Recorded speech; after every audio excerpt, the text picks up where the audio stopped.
O milagre econômico é a nomeação dada para o período de grande crescimento econômico ocorrido no Brasil entre os anos de 1969 a 1973.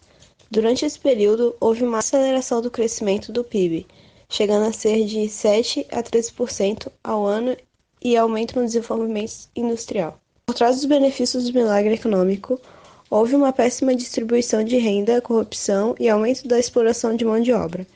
No governo de Emílio Médici, que o milagre econômico chegou ao seu ápice. O início do período denominado milagre econômico foi causado pela criação do Programa de Ação Econômica do Governo, durante a gestão do presidente Castelo Branco. A PAEG incentivava exportações, abertura ao capital exterior e reforma nas áreas tributária, fiscal e financeira.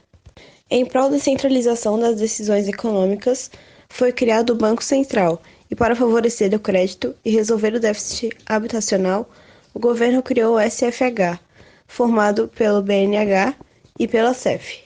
A principal fonte de recursos para o sistema habitacional iria vir do FGTS.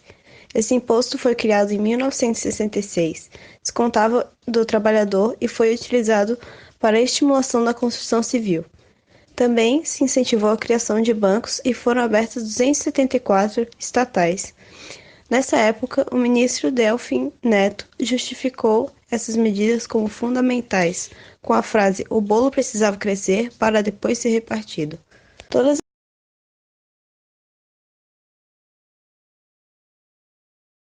Algumas obras que foram desenvolvidas durante o milagre econômico foram a Rodovia Transamazônica, a Perimetral Norte e a Ponte Rio-Niterói. Usina de Itaipu, as usinas de energia nuclear de Angra e a Zona Franca de Manaus. Também receberam recursos internacionais as indústrias de bens de consumo, farmacêutica e agricultura. O setor agrícola se voltou para a monocultura visando o mercado internacional. Todas essas obras foram financiadas por empréstimos internacionais, o que causou uma grande elevação na dívida externa do Brasil. Os projetos também acabaram utilizando muito mais recursos do que o esperado, o que só piorou a situação. Para atrair o empresariado, o governo federal achatou os salários dos trabalhadores. Como os sindicatos estavam sob intervenção, as negociações, a maioria das vezes, favoreciam o empresário. Nessa época, com uma má fiscalização, os acidentes de trabalho aumentaram.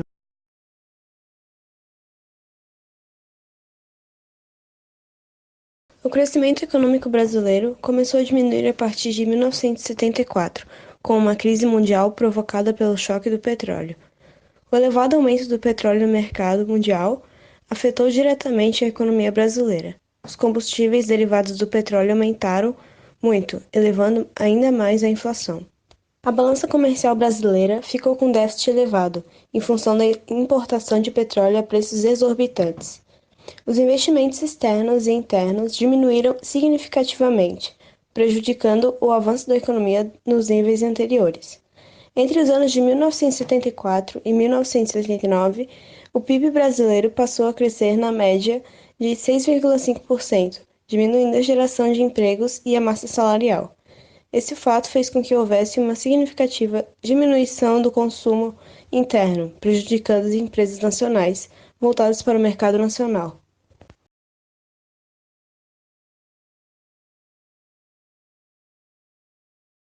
Embora esse período histórico tenha trazido grande crescimento econômico, é importante apontar os pontos negativos trazidos pelo mesmo, sendo eles: aumento da pobreza, aumento da inflação, redução do poder aquisitivo do trabalhador pobre, investimento mínimo em saúde, educação e previdência social, desvalorização da moeda brasileira frente ao dólar, aumento da dívida externa, corrupção e favorecimento a empreiteiras ligadas ao governo e dependência de empréstimos do exterior, principalmente dos Estados Unidos.